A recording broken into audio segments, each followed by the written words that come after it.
Sounds like a ferocious beast. I think you're on mute, Nobody Michael. sneaks up. No one sneaks up on us, Dan. What type of dog is it? A little 4-pound Pomeranian Maltese. Oh, cute. Oh yeah, yeah.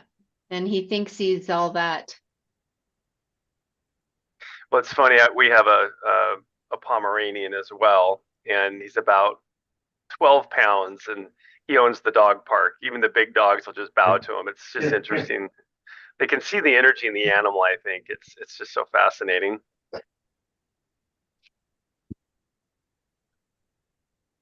Oh, what a cutie.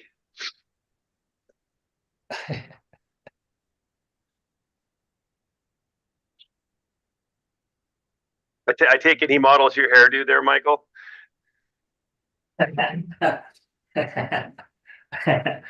How did you guess that? Mm-hmm.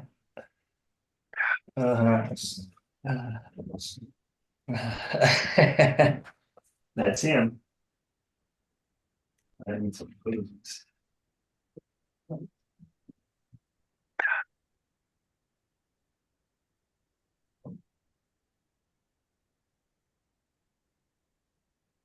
Okay, so we'll wait 2 more minutes to, oh, 1 more minute. So we're at the top of the hour. I just started the live stream on YouTube. And so we have somebody over there joining us and perhaps a few more to come.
Good morning.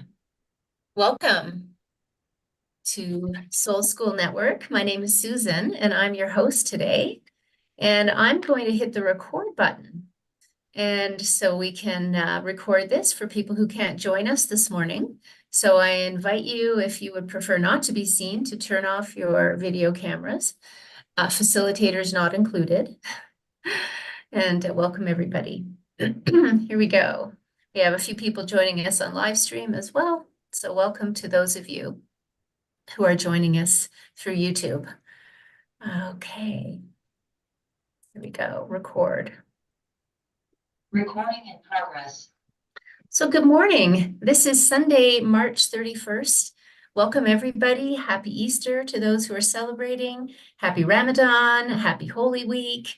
I say good morning, but I know some of you it's good evening. Depending where you are. So welcome and thanks for joining us. This is our third Soul School Network meeting, 3 Sundays in March, third month and 3 Sundays. So really delighted that you would choose to join us this morning. And you have likely read the advertisement for this Sunday. And we are delighted to have our facilitators presenting. The title is Resurrection in a Time of Crisis, Reconnecting with Our True Divine Nature to Co-Create a New Earth. And seems like a timely topic on this Easter Sunday. And so today you're going to hear from 4 of Soul School Network facilitators, and I've put a link in the chat. If you don't know anything about them, you can go there later and read a little bit. And so I'd like to jump in. What we're going to do today is have a panel discussion on this topic. And at the end, then we're going to, Koryank is going to lead us in a lovely meditation. And we'll talk about a few little things, take any questions you might have, and so on. So I think that's it for the introductions. Obviously, you're invited to put your hand up if you would like at any point. Likely we'll reserve questions till the end, and in case you have something burning though that you must ask during the meeting, of course, we're open to that. And so let us begin. So as the title of our panel implies, we are living through a time of crisis, a time of collapse, and the death of old world views and old structures, which also opens a space for the new to emerge, a resurrection or redemption, which many now are calling the new earth. And so for our panel, do you feel this is an accurate assessment of our situation? And if so, how do you see this unfolding? Feel free to speak from the perspectives of the tradition with which you're connected, plus your own evolving insights, experience, and vision. So I'm going to first turn it over to you, Dan. I welcome your thoughts, please. Well, I first would say I don't really have a tradition. It's kind of an amalgam of everything because I'm a devourer of information. And so I've studied a lot of different philosophies. What I do find interesting is they're all converging to this time of change that we're going through. I think most traditionally, a lot of people are hearing that we're exiting the age of Pisces, which is really the patriarchy. That's the age of control, authority, and institution. And we're moving into the age of Aquarius. And coincidentally, this coming week or week and a half, we have the eclipse that is happening here in North America, and many are looking at that as this switch, like almost a physical switch of the Earth to switch to this new age. So it will be interesting to see what this eclipse portends. But what I see happening right now is when you go from this age of authority to this new age of knowledge, we're witnessing the death of the institution and the authority. So this great change we're going through is really about the empowerment of, in a sense, the individual. Even though we're moving towards unity consciousness, I think it's the individual rising up and grasping their own power instead of giving their power to the authority or the institution. And so it's going to be a chaotic time because people will need to, in a sense, stand in their own power. And that's something that I think a lot of society is not used to doing. But it's also a brilliantly liberating time because as you make that change, you grasp your own creativity, you grasp your own God consciousness. And so we really are going through this great awakening as a species. But like any sort of birthing situation, it can be very tumultuous. And so I do think the next 5 years are going to be rather crazy. But I do see on the other side of it a very beautiful world awaits us as we shed these vestiges of our past and enter this new era. My 2 cents. Thanks, Dan. Yes, valuable 2 cents. Thank you. Kavita, please. Love to hear from you. Yes, well, I love what Dan said. Definitely more than 2 cents worth. I agree with all of it. And yes, I also see this as a time when the forces of darkness are coming to a head, and at the same time, the forces of light are emerging. And I think it's important for us to also understand how these forces of darkness are manifesting right now. And most overtly, it's in the form of a very corrupt and destructive powers at the top of our power structure, kind of doubling down in this technocratic totalitarian power grab. That's decimating our basic human rights and freedoms, or also our natural course of evolution. And as Dan mentioned, our natural connection with our spiritual source of creation itself, and our own source of creativity. So this is a very pivotal pivotal time, and we need to choose what we align with, whether we continue to allow these forces of darkness to lead the way, or whether we grab the reins of our own power as the people, as the planet, and we come together and bring in a new vision and the kind of Earth we really desire. So yes, I see this much the same way as Dan does, and I think it's a time of great opportunity. Thank you, Kavita. Koryenka, please do join in the conversation. Oh, thank you for this opportunity, Sue. Well, I come from the Incan tradition, and my own experience in the spiritual path. My understanding is that what is happening all the time is change through history. Endings and beginnings are part of life, and new cycles and starting new ones just are nothing new for the earth and the universe. There is always change. Like the layers of rocks on the surface of the earth contains evidence of evolutionary processes of the continents and the oceans. And that is something that might have happened billions of years ago. Seasons change all the time, so change is really part of the everyday life. We as individuals go through different seasons as well in our own lives as we age as well. So in a way, change really is nothing new.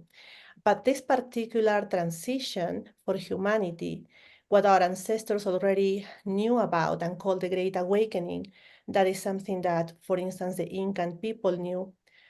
This marks the end of a 500-year cycle to start a new one, one of spiritual awakening and harmony. And so it's a big change. What I find particularly challenging, though, for the people is coming to realize that so much of what we were taught and we believe in might not be true. That moment in time when we realize that the fundamental beliefs we had, what we were told, the way we saw the world, when people realize that their fundamental beliefs are all based perhaps on lies, or there has been something that wasn't true in the whole thing, and they realize that they cannot trust completely the system perhaps, this can cause a huge amount of insecurity and grief. However, as we are,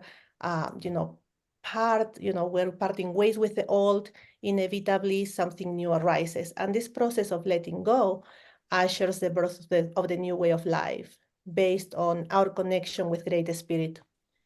So I think that we finally get to see the world then through the eyes of the divine, thanks to all of these changes and the transitions that can be really hard to be part of. But at the end, we get to truly listen to the one who will never lie to us or betray us. We listen to the divine, and we will be able to trust our own soul. And what some call the new earth will be a natural consequence of rediscovering our divine origin and nurturing also that connection with the divine that is within, but also with the world. So yes, about these two phases of the endings and new beginnings. I don't see each phase happening independently, but sort of overlapping one with the other at some point, more or less, now and for future generations to come. So this is somehow sort of a slow process if you think that this is going to take a few generations at least for this to take place, but it feels very much part of our everyday lives already. And yes, it's true that the world is going through pain at this time. Many are experiencing this pain as crisis. It's a real test for humanity to experience the pain of giving birth to the new earth, like Dan pointed out. But our strength is needed at this time. And we can handle this. I think we got this. Our capacity to love needs to be expanded as we experience contractions and pain at this time. And we really, I think we can trust ourselves and we can have faith in the divine that this is going to take us far. This faith in the divine will really help us go through this transition. and I feel complete. Lovely. Thank you, Koryanka. Michael, we'll invite you to share your thoughts, please. Thank you, Susan.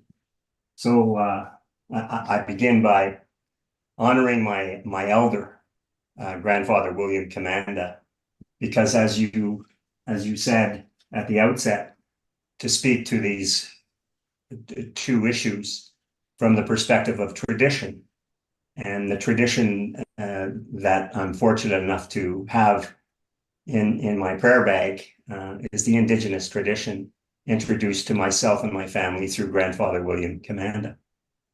And in essence, through our knowing of him, we sit here in Peru, in the Sacred Valley, in the energy of the Apus, and in the energy of the higher dimensional beings who really flood where we sit with spiritual energy.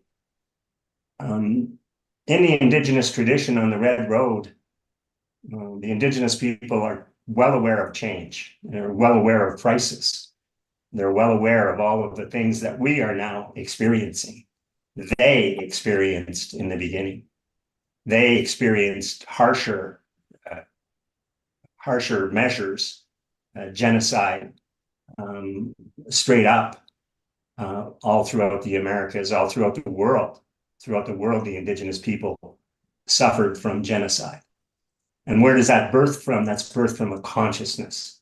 And where does that consciousness emanate from? Unfortunately, there is a heavy dose of dark forces that inform the consciousness that we all live in. The good news is that if you go look in the mirror, you'll see a light worker. That's the good news. The bad news is that the light worker has to learn how to orient themselves within this chaos, within this confusion.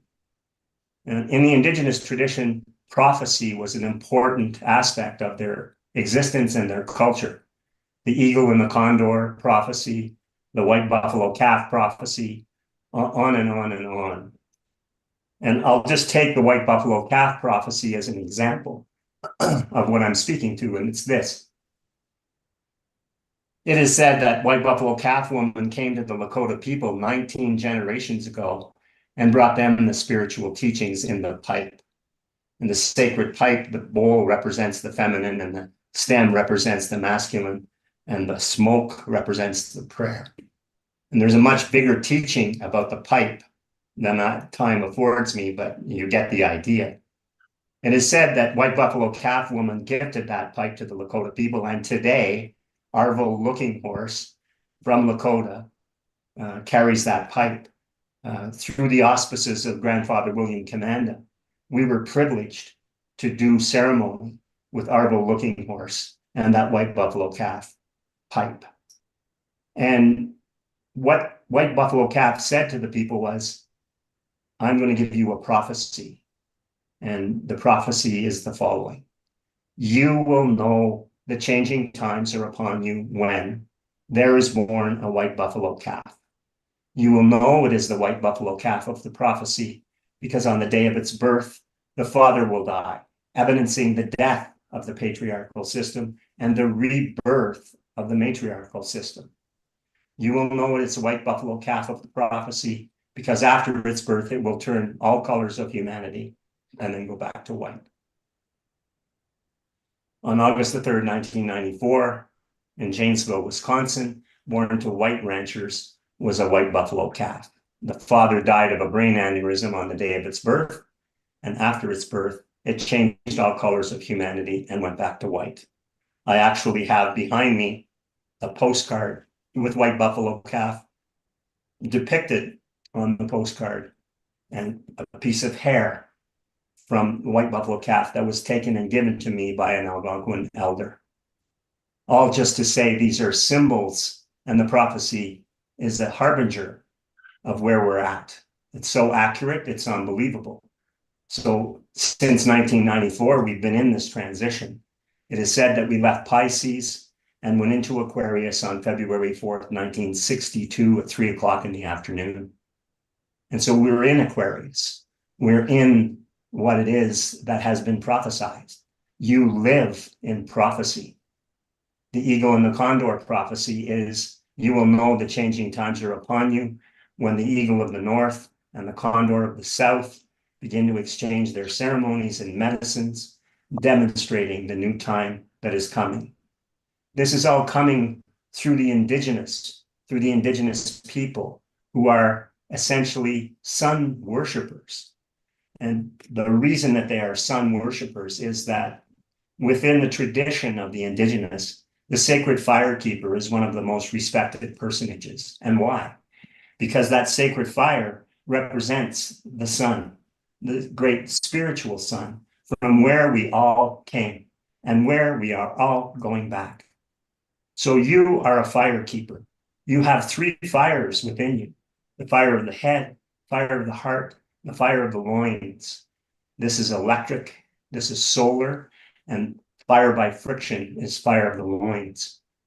So how you tend your fires equals who you are.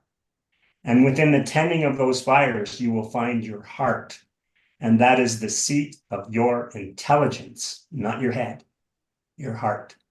And as you make a vow to yourself, not to anyone else, but to yourself, to tend those fires, then you become exactly what you are meant to be, which is a light keeper. You are here to hold the light. Hold it and hold it strong. Thank you, Michael. So it sounds like everybody's in agreement. Make change your friend, given the time we're in. So we'll move on to the next question for the panel. Is this redemption, the rising of the new, guaranteed? Or do we need to take action to bring it into being? If our outer action is needed, how do we receive guidance from the inner planes to bring about right action and outer transformation? Do you feel there are other forces in the universe that are supporting this process? That's a big question. Let us begin with Kavita, please. So it's a bit paradoxical, but yes, I do feel that this redemption, this transmutation is guaranteed. And at the same time, we need to take action to bring it about. Yeah, and that paradox has to do with the coexistence of absolute and relative levels. At the absolute level, we are already whole, we are already redeemed, we are already God or Goddess or Tao or the Great Spirit. And at the relative level, we need to realign with that, to connect with that, and to bring that spirit into manifestation in this world. So yes, I do believe that this awakening, this resurrection is guaranteed. And yes, we also need to take action. And we need to take action at 2 levels, both the inner level and the outer level. The inner level meaning realigning with that source. And I agree with what Michael said, that realignment means to connect with those 3 power centers in us: the head, the heart, and the belly. Bring them into alignment. And particularly the heart, receive the intuition of the heart, because that's our direct connection with source. And to take our direction from source, which is unique for all of us. We all have our own mission here, our own contribution, our own gifts to give to the whole. And when we align with that source, we receive that intuition and that direction directly. There was another part to that question, wasn't there? What was the third part? Yes.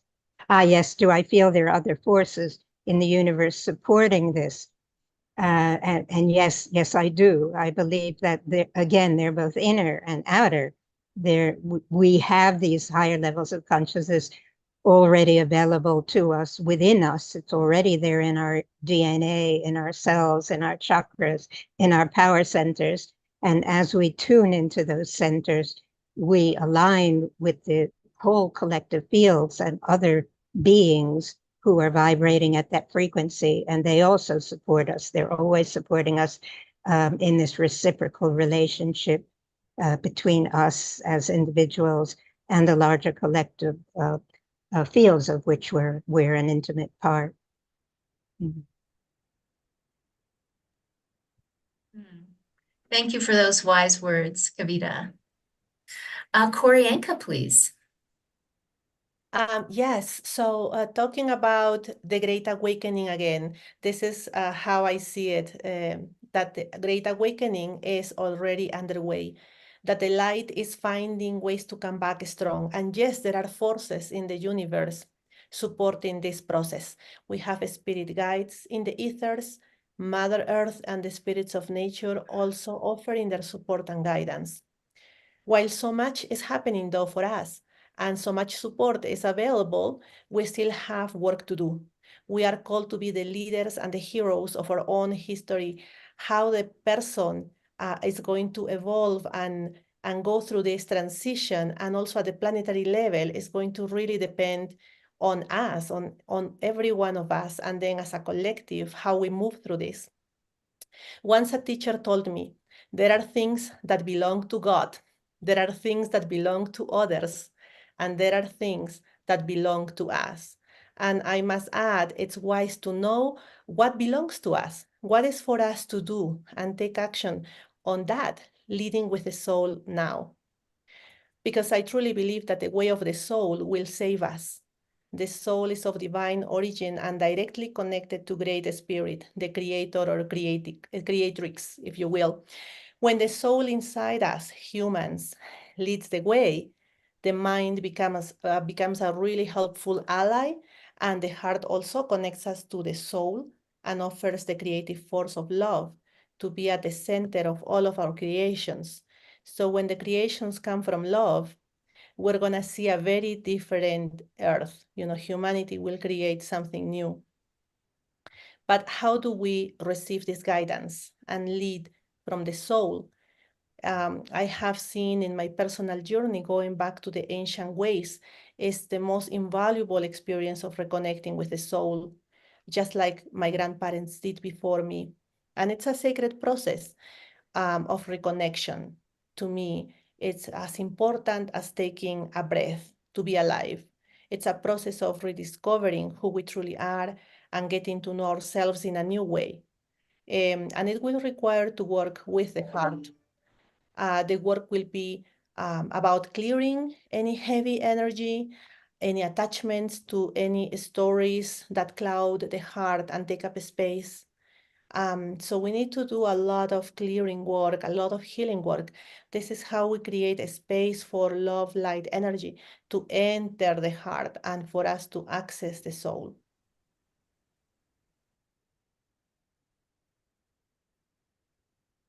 Thank you, Koryanka. Michael, please. Let's hear from you. Thank you.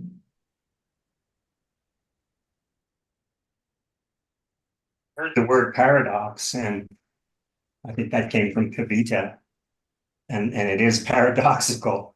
The paradox is inner and outer. That's the paradox. The paradox is when I'm talking about transition and transformation, I'm wanting to talk about my role in it, and meaning your role, my role. What is our role within that transition? And a lot of Hindu teachings that I have been following lately speak to a concept that perhaps is foreign to most when we're talking about action. Because what the Hindu philosophy suggests is that you are not the doer. Contemplate that for a moment. You are not the doer. So when you're talking about action, now all of a sudden you're faced with a challenge, because it's human to think right away that I can bring action forward that is going to change things. But what you have to understand is that the change is already underway, and it's a cosmic undertaking. You live in a cosmos, not just on Fifth Avenue downtown. You live in a cosmos And within that cosmos are the forces that you're speaking about. Are there other forces? You bet there are.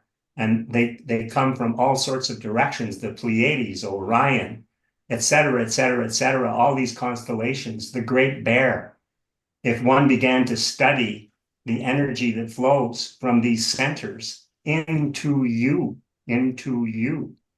And what are you? You are a vessel, and that vessel happens to be a chemical factory from the top of your head to the tip of your toes. And within that chemistry, there is an activator, and it's called emotions and thinking. It's called feeling and thinking. And how you feel and how you think dictates your action. And the real action is what Koryanka has just put her finger on, which is the inner working of the heart, the ability of the heart to take in this energy. The word intuition is quite a word. Take that word and split it. In, tuition. So tuition, payment, karma, for a secret bracket mystery school. Intuition. So intuition leads to initiation. And in your intuition, you are in initiation. That is the path through which you will be initiated into the mysteries. And so what you know about your intuition becomes your task. How do I break down my own intuition? Because what is my intuition? It is information from higher dimensional beings. And it gets obstructed by your thoughts and your feelings. So when we get to our work, the action, I've just identified it. The action is looking at yourself and your inner workings and how you change your inner workings from being in your head to being in your heart. And it's a big choice because most of your life you've been taught to be in your head. And now you're being asked to switch the thinking, to go to a place of love, harmony, and where you can then deploy action. And that action will be on self. That action will be on self, opening up the instrument for the information that will come. Recently, I've been working with a Native nation, reviving that Native nation. And we came upon a book with the following title: The Ancestors Are Arranging Things. Isn't that beautiful? The ancestors are arranging things. You live in eternity. You don't live in a box. You don't live in a 9 to 5. You don't live in a 1 to 100 syndrome. You live in eternity. And within that eternity, you have all the opportunity that you need to make the changes within so that changes happen without. Thank you, Michael. Dan, love to hear from you. It's a very complex question. I think one challenge we all have, especially those of us who are rather entrenched in the Western world, is that the vast majority of the reality we believe comes from the stories of others. So the modern black mirror that we stare at every day, which is our phones and our computers, tends to define our reality because that's the information presented to us. What I've learned in this journey is the only truth really lies inside yourself. And so that goes to what the other panelists have been saying, which is it lies in the heart, because the heart is our connection to God.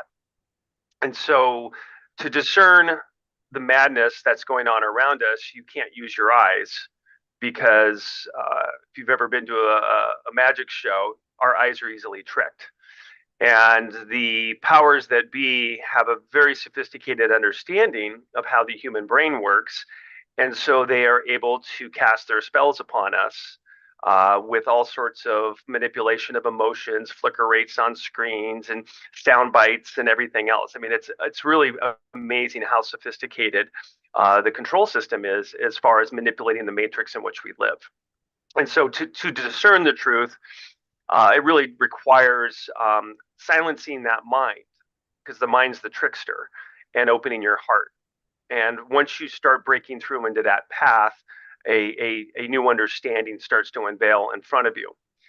So with that, I will mix both kind of my understanding through excessive reading and then also my own intuitive understanding. And we are going through this inflection point. You know, the Earth passed through the galactic plane starting in 1987, which is pushing us into this higher energy zone. And so that's what I think is, again, so interesting, is that all these different ancient philosophies all are converging at this time.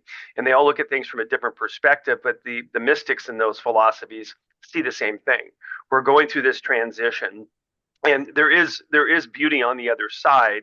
The thing that I don't know myself, other than my intuition, is I think there is a possibility we could fall backward. And this has happened throughout our histories, the fall of Atlantis, the fall of Lemuria. I think mankind has hit these inflection points in the past and have not stepped up to the task. So to step up to the task, we have to have really an aggregate of the population be more service to others than service to self.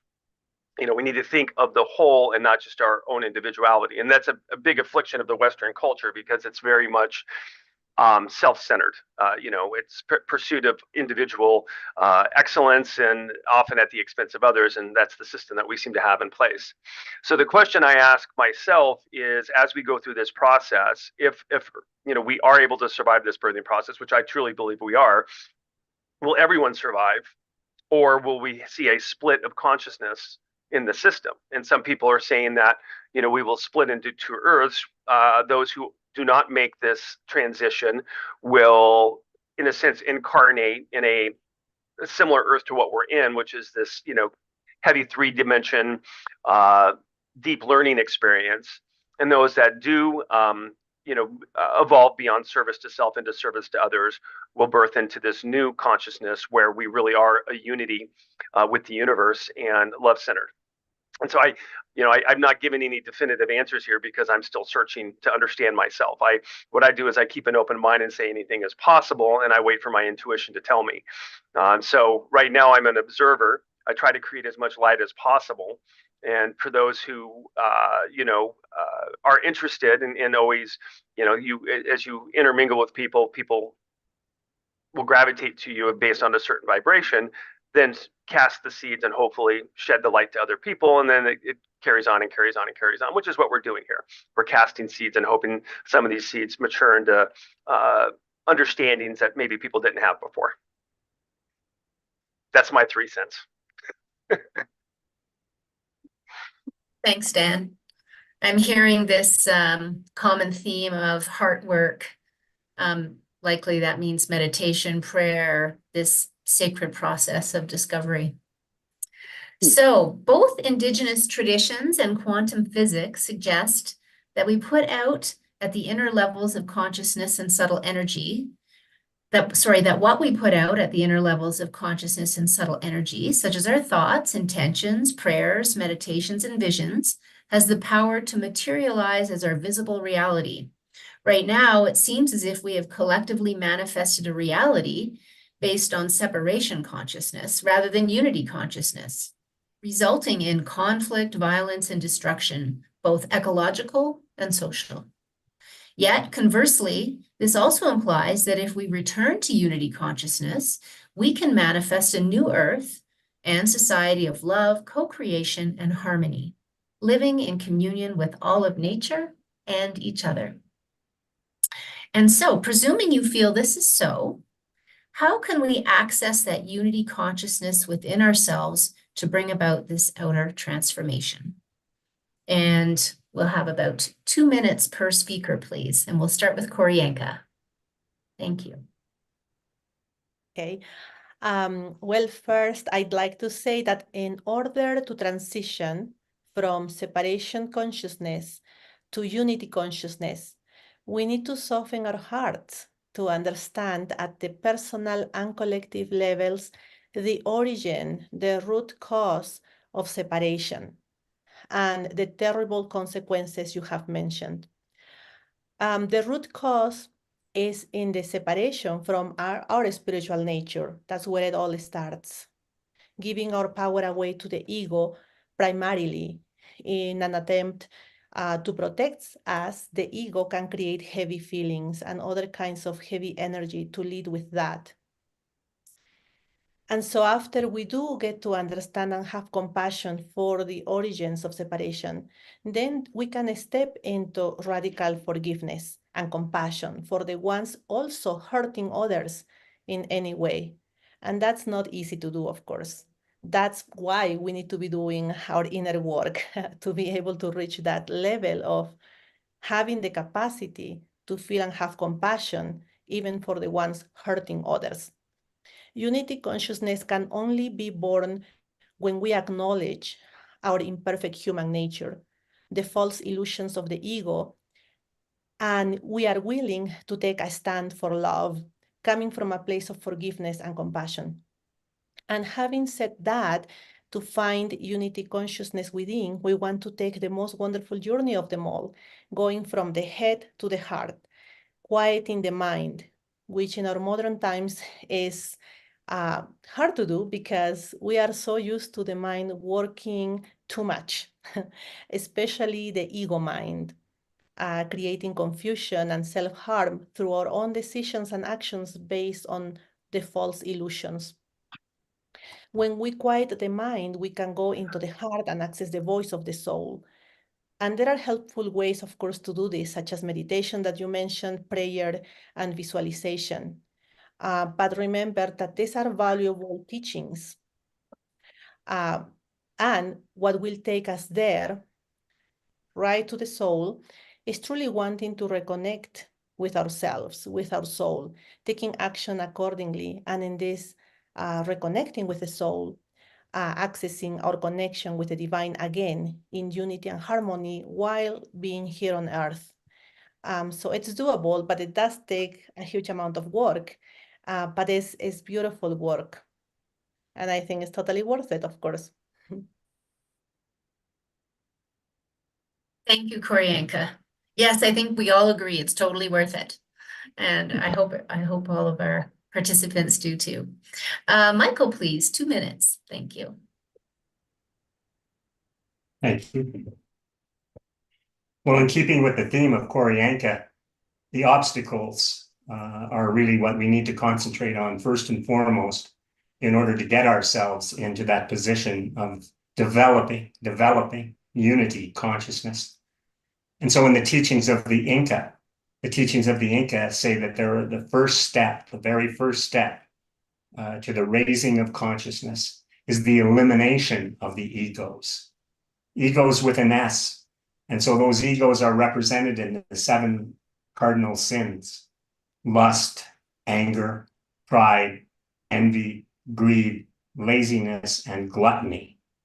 They exist within each one of us. Each one of us has those 7 egos in some form or another controlling the agenda. And the teacher says that in order for us to eliminate the egos, we need to do the work, but we can't do it alone. We need to call upon our father and our mother. So the commandment that says, honor thy father and thy mother, does not mean your biological father and mother. It means this father, which is wisdom in the third eye, and this mother, which is love. So with wisdom and love, which is aboard every human being, we are capable of eliminating the egos. We just need to ask for that help. Praying to your father and your mother who are present within you to assist you to reduce feeding the egos. The teacher says that the 7 egos, in order to better understand their hold on you and see how you feed them, is assign an animal to each ego in your mind. So lust is the black dog, only interested in the sex. Anger is the bull. Pride is the peacock. Envy is the seagull. It'll take your French fries. Laziness is a monkey in South America called the puño puño, so lazy and sloth-like can hardly peel a banana to feed itself. And greed and gluttony is taken by the pig. So just imagine in your own mind how you feed those animals, see how they arise. The typical story is a man walking down the beach. He sees a beautiful woman in a bikini, lust, boom, the black dog comes out. He goes a little further, somebody says, "You're a son of a bitch, you owe me money." Boom, the black dog retreats, the bull comes out. He goes a little further and someone says, "You're the best person that ever walked the face of the earth." And the peacock comes out. And on and on and on and on. And so asking your father and your mother, who are aboard everyone, to assist you to stop feeding the egos is the first teaching of the Inca. Thank you, Michael. And Dan, please. Thank you. So under the Gnostic teachings, they have a methodology in meditation, and this aligns with much of what Michael said. But there's basically three things you should do in a meditation if you want to manifest and create beauty and consciousness. So the first thing is you go through your meditation is to ask for forgiveness. And so this is exactly what Michael was talking about with our 7 deadly sins. And so as you go into meditation, recognize in yourself where those 7 deadly sins have arisen. And then you ask your Divine Mother for forgiveness of your impulses or your actions in those deadly sins. So this is how we start to clear our karma, and we start to cleanse ourselves of these attachments that hold us into this material realm. So then after you go through forgiveness, you can then go into the manifestation side of the meditation. Now, a lot of people, this is where you see the law of attraction and a lot of the hype cycles of New Age spiritualism look at manifestation as, oh, I can go manifest material wealth for myself. And you can do that. The challenge you have is when you start asking for things that are selfish oriented, you start to orientate yourself to service to self, which then actually degrades you from your evolution on your spiritual path. So the real way to do manifestations, I think that is better for society, is to manifest love for everybody, manifest light, manifest understanding, manifest healings on those close to you. So you're giving your energy, your love, your light to other people. You can still do that for yourself, but service to others is far more rewarding than service to self. There's a law of 7 that says what you give out, you get back times 7. So give your love to others, you'll get back 7 times that love. And then the third piece of a good meditation of building to this unity consciousness, and this is the one that I myself often forget because I'm focusing on the forgiveness and manifesting love, is gratitude. And that's something that a lot of people forget to do in their meditations, which is to thank God, to thank their Divine Mother, their Divine Father for this wonderful experience we're having in this incarnation. And so, really expressing true heartfelt gratitude for this amazing human experience, no matter how difficult it is, it's still an amazing human experience that we signed up for, completes that energetic triangle, which is an amazing foundation to move both your heart and then eventually society towards unity consciousness. So, my 4 cents. Thanks, Dan. That's wonderful reminders, particularly gratitude. It easily is forgotten, and we have so much to be grateful for. Yes, Kavita, please. Love to hear from you. Yes, a lot of what I wanted to say, Q'orianka already said. And yes, so I just wanted to emphasize that to reach unity consciousness, we have to begin by healing the wound of separation within us, in a very personal way, actually. And since that wound of separation is at the root of what we've been calling the 7 deadly sins, I think if we can bring real compassion and love and acceptance to that wound within us, then those 7 deadly sins also begin to lose their charge. So it's a bit like I would emphasize, because we have been living in this patriarchal age, and the patriarchy is all about kind of judgment, whipping yourself over the back for your wrongdoings and your sins and your karma and so on. I think the emphasis now has to be on real compassion and love for ourselves and really embracing that wound of separation, which is so painful and at the root of all these wrongdoings and illusions and misguided actions and systems we brought into the world. So to come in a very personal way into that wound of separation in our heart, to bring the Divine Mother to it with her all-embracing love and forgiveness and compassion for us, and as that wound begins to soften and heal within us, then we can radiate that love and forgiveness and compassion to others. It happens almost automatically, and that false distinction between self and others just melts away. So I think that's very much the spirit of the Divine Mother, which is a big part of a big part of how we can access that unity consciousness in ourselves for these pivotal times.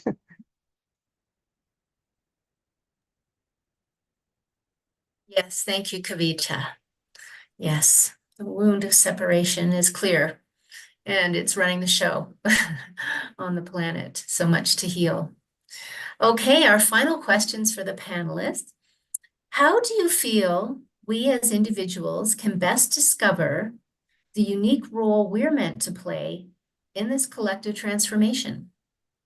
Can we come together as diverse individuals and cultures to co-create new systems that both regenerate our Earth and fulfill our highest human potentials? So I invite Michael to begin, please. 2 minutes. Thank you. 2 minutes. In 2 minutes, I'm going to be able to say the ultimate. and the ultimate is we are all one. That's the ultimate.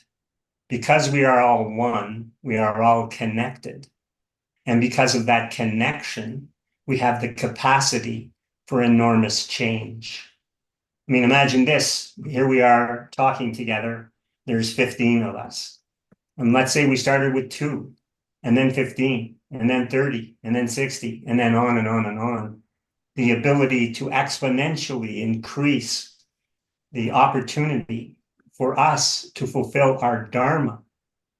All of us have Dharma. All of us have been given a specific role. Each and every human being has a specific role. Each one of us holds a puzzle piece. And if that puzzle piece isn't put into the cosmic puzzle, then it just continues until such time as that puzzle piece goes into the cosmic puzzle. So there's absolutely, definitely our ability to influence change, but being with the change that is occurring. That's what it's all about, is being with that change. Rather than saying I'm pushing it from behind or I'm pushing it in front, none of the pushing is required. It's like my karma ran over my dogma. That's where it's at, is that I have to get into a position where my karma runs over my dogma so that I am now clear. I am now listening. I am now taking in the messages that were meant not only for me, but for all of humanity. So within the concept of intuition, you will get the message that you require to fulfill your Dharma. And then we become one by virtue of that unity consciousness. And striving for that unity consciousness is actually the goal. That's actually why you're here, is to strive for that unity consciousness. Seek out like-minded people. Seek out the teachings that will allow you to become blossoming like a flower of unity. Thank you, Michael. Short and sweet. Dan, turn it over to you, please. Thank you.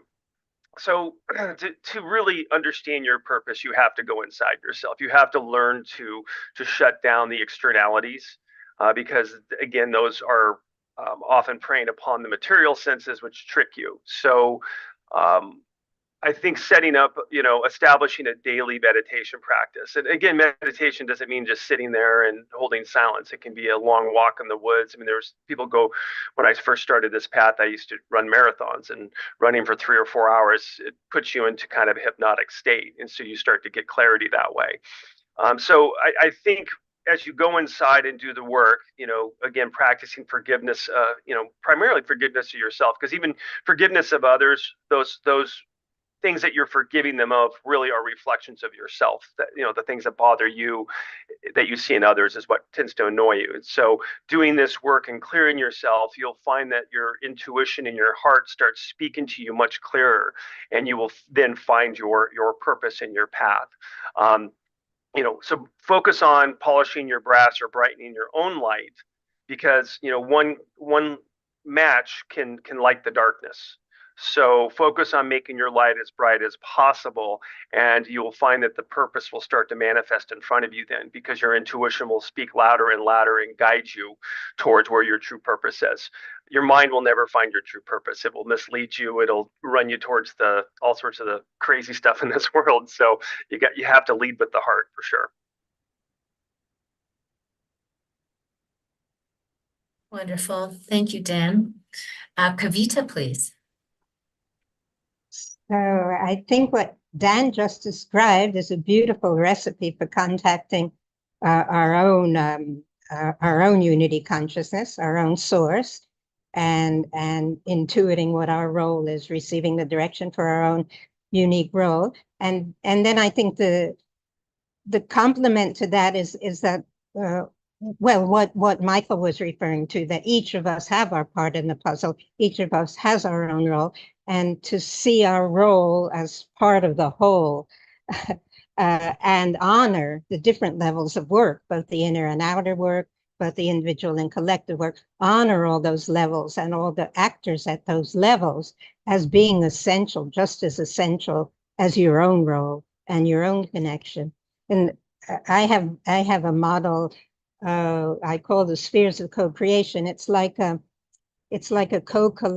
co-creative platform for people to come together in collaboration, all of whom are working for transformation, inner and outer, at those different levels of our being, and to see how we all have different expressions of it. Some people are working actively at outer levels, for instance, in law cases, or changing the economic systems, or political actions. I think those are important as well as the inner work. And I think those outer levels of work can be energized and uplifted and supported by the inner levels of work that others of us are focused on. If we see that all those levels of transformation are important, and respect and honor each of them, to feel ourselves as a united movement of consciousness for this higher transformation. Thank you, Kavita. And I just posted again in the chat the link to the facilitator page of the Soul School Network website, and you can see Kavita's post, and then follow that to her information on the spheres of co-creation, which is very interesting and informative. So finally, Corianka, please do share your thoughts. Yes, I'd like to start by answering the first question, yes, we can discover the unique role we're meant to play in this collective transformation. For me, the answer to that question is to discover our role in the transformation that we are experiencing in the planet. We first need to get to know ourselves. And when I say get to know ourselves, I'm not talking about just getting to know the most superficial things about ourselves, but getting to really know ourselves in our divine nature, which is the most powerful part of who we are. Beyond the ego and beyond the confusion and everything else, deep inside, there is that divine essence that we have that makes us, be the amazing human beings with infinite potential that we are. So as we are going through that process of getting to know ourselves, then we start to discover that every little thing about who we truly are as divine beings on earth is connected to our role in this time of transitions. And that our abilities, qualities, degree of intuition, how developed some of our abilities are, is directly connected to our life purpose. So nothing is random. Nothing is just, something strange or interesting about us. Everything is very purposeful there for a reason. We have been pretty much created by this divine intelligence that is very, very careful about how we have been designed, personally, so that we can bring our gifts to this world and play a role in this transformation. The other thing I want to share is that walking in faith and surrendering your own conscious will, you will allow your soul and the divine spirit, the spirit guides around us as well, to show you the way. And how do they show you the way? Not only in meditation or prayer, giving you some ideas or feelings, but also you're going to start to see in the outer world synchronicities and signs and people coming your way, telling you the right things, pointing in the right direction, or situations. Then again, talking about endings and beginnings. Perhaps you were working somewhere and you thought that would be the rest of your life where you would be working, and something happens and you lose that job. And you really don't want to lose that job. And you might be really grieving that loss. And yet that loss is redirecting you and taking you closer to being in your life mission. So yes, things like that happen all the time. And yes, we are to come together as diverse people and cultures. Actually, diversity is needed. We are each like pieces of the puzzle that somebody already mentioned that can create something greater than ourselves when we come together in harmony and unity. And there is a need now more than ever to respect and love our elders and ancient cultures that already have hundreds of years of experience in living in harmonious ways with the divine within, in nature and all around. And they hold the keys to us rising in love, light, unity, and consciousness. The knowledge and wisdom, all of that, the how is already there. We just really need to have this consciousness that is there, that we have everything we need to go and create what many people call the new earth. So to me, really returning to the old ways is central to learning how to be our soulful selves again.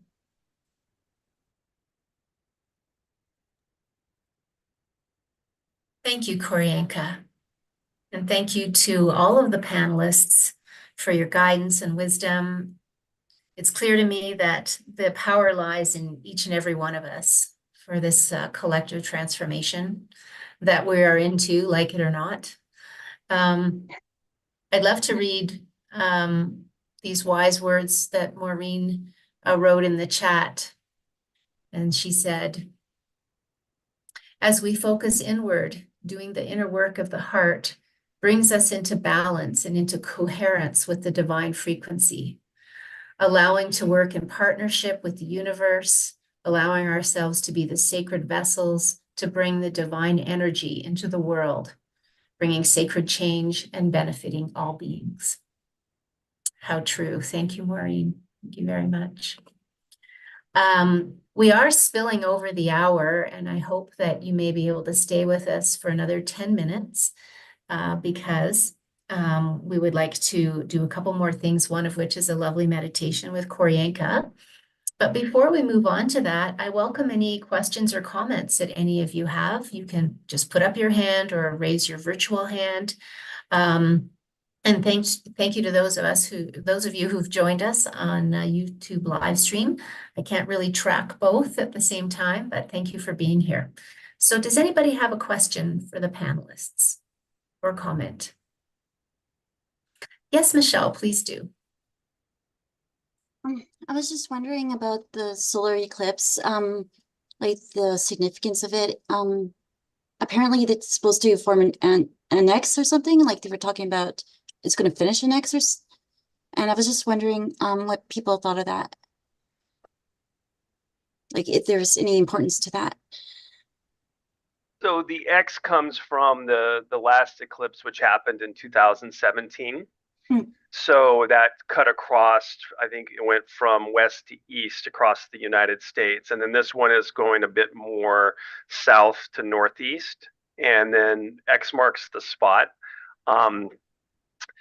So as far as there's many different layers to look at this. There are some very interesting things that are happening on the 8th. They're firing up the Hadron Collider on that day. And then NASA is also firing 3 rockets at the moon that day. And they're doing it at specific times that have a certain occultic symbology. So there's definitely, when you look at history, there's always a lot of kind of occultic mystery that goes around eclipses. And the ruling powers tend to utilize a lot of the time sequences and astrology and so forth. So I don't know what's going to happen. I'm not worried about it. I'm actually going to be on a plane traveling to Europe at the time, so I'm not taking it too seriously. My personal view is it's a symbol of this transition we're going through, and so I'm looking at it as a positive. It's part of this 2024 tremendous awakening process that we're going through. And I think it will energetically accelerate it, but I don't really know. I wish I did, but it's beyond my pay grade right now. I hope, Dan, that when you travel, when you're about to board, if it looks like a rocket, don't get on. I don't know. It might be fun to see what's out on the moon.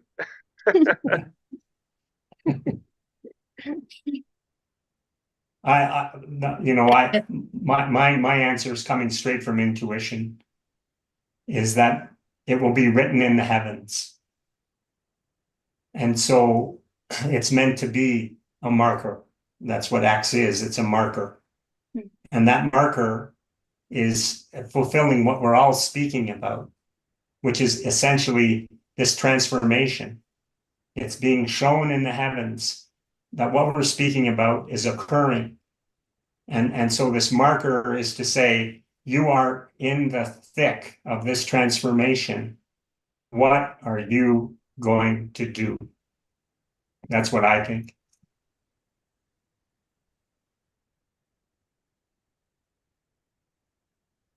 Thanks for your question, Michelle. Any other questions or comments?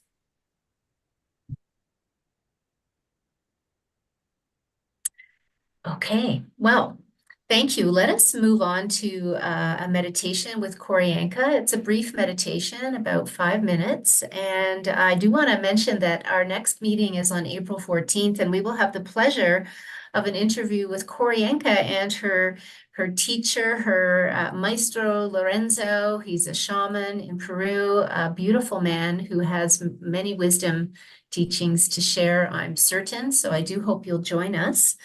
And so I would like to turn it over now to Koryanka, please. Thank you, Sue. And since time is to the essence, I will tell you what I want to share with you is a very relaxing, grounding meditation. So I hope that serves you well. Please, let's go within and be present. To start, you might close your eyes if that feels good.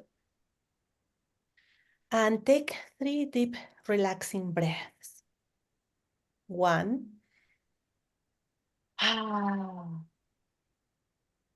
In through the nose, out through the mouth. 1 more.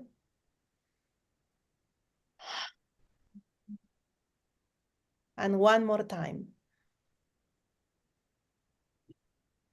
In through the nose, out through the mouth. We'll start scanning our bodies for any tension there might be, starting at the head. We'll do this together. We'll just observe without making any meaning out of it. Scan the crown of your head, the back of your head, your face, your neck,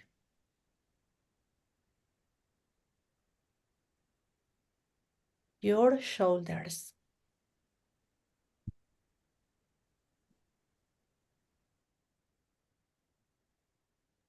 one arm and then the other.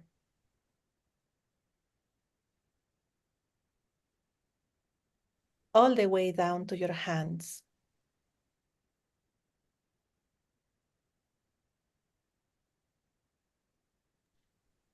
Now your back, from the neck all the way down to the final bone of the spine.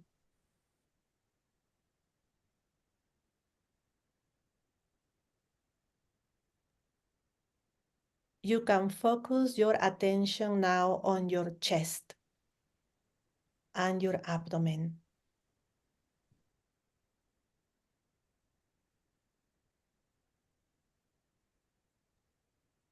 Are there any sensations so far?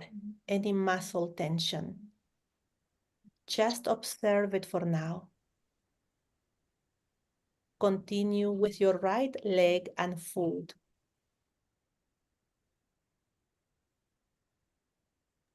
And your left leg and foot.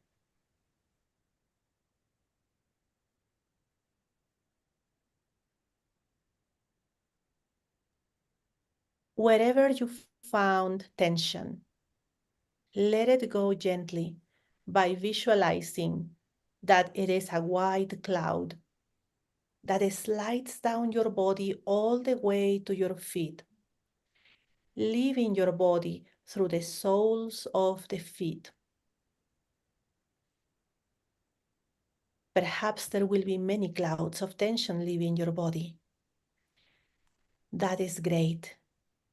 You are letting them go. You can feel good about it. Once tension is out of your body, it will be gone and transform into life-giving energy.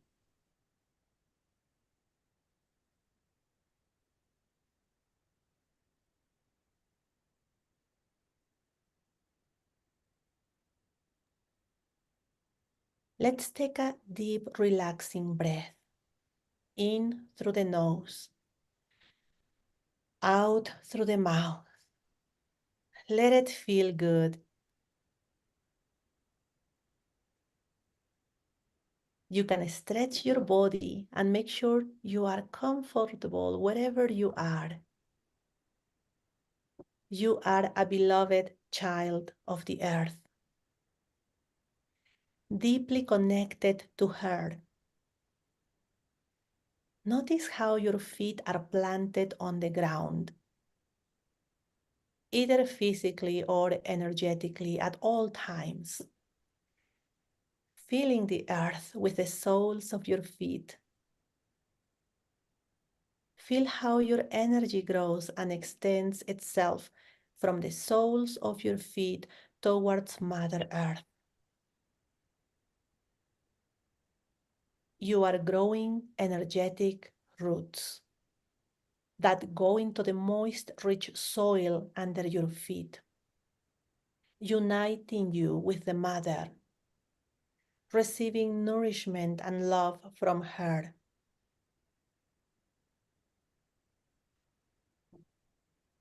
The more your roots extend and go deeper and deeper into the earth, the more you feel deeply grounded and held in love by Mother Earth. Stay present in this moment.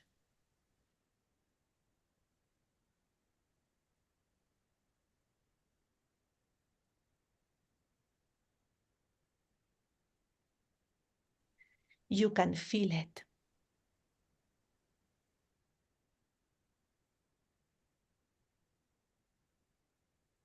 Remain grounded and present in this moment. Grounded and present. Grounded and present.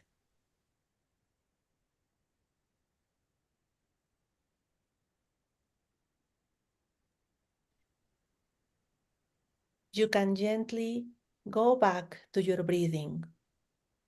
In through the nose. Out through the mouth. In through the nose. Out through the mouth. And one more time.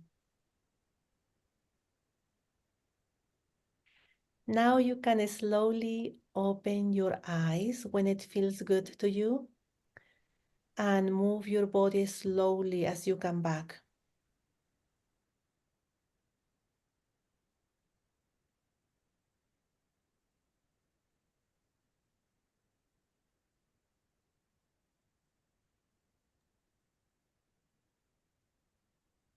Thank you, Korinka. That was beautiful.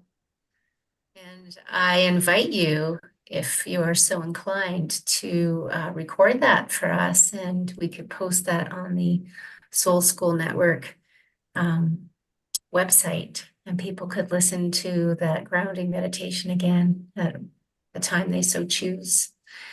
And I was just going to share, I guess maybe I won't, but I invite you to go to the Soul School Network website, where we are going to have some meditations. There's one there already that Korinka did, and you can learn about the facilitators. Our donate button is there, so if you're so inclined, even $5 or $10 to support the expenses we have for Soul School Network, we would appreciate it. And yes, so we will see you on April 14th for Maestro Lorenzo. Excuse me. We have an excellent speaker on April the 28th, Martha Creek. I hope you can join us for that.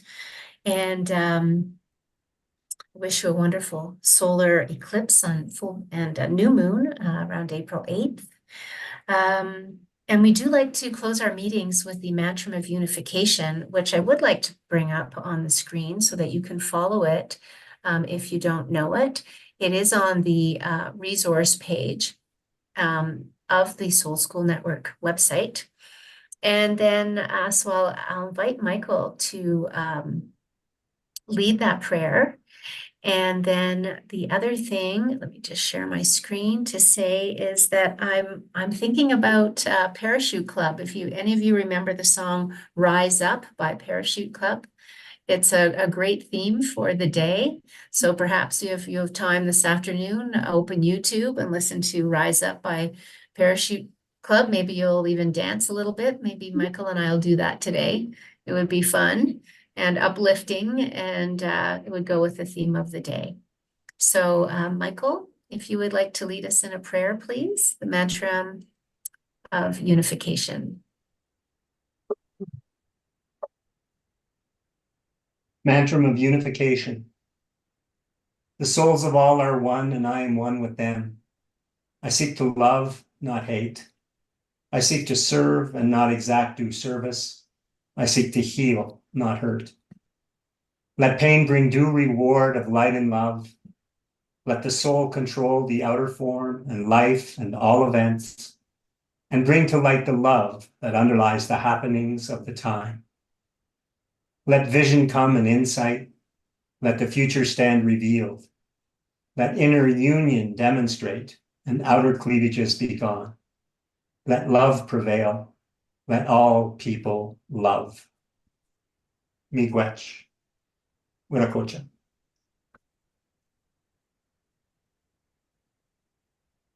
Thank you, Michael. Thank you, everybody, for being here today. Wish you a wonderful week. Look forward to seeing you again. We welcome your thoughts. Please feel free to contact us through the website. We appreciate you. We love you, and see you again soon. Safe travels, Dan.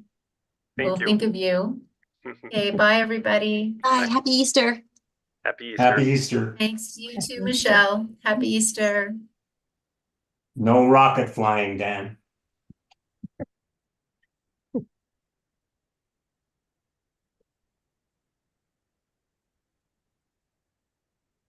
Thank you, Kavita, for leading the discussion with your question and guidelines. Appreciate that very much.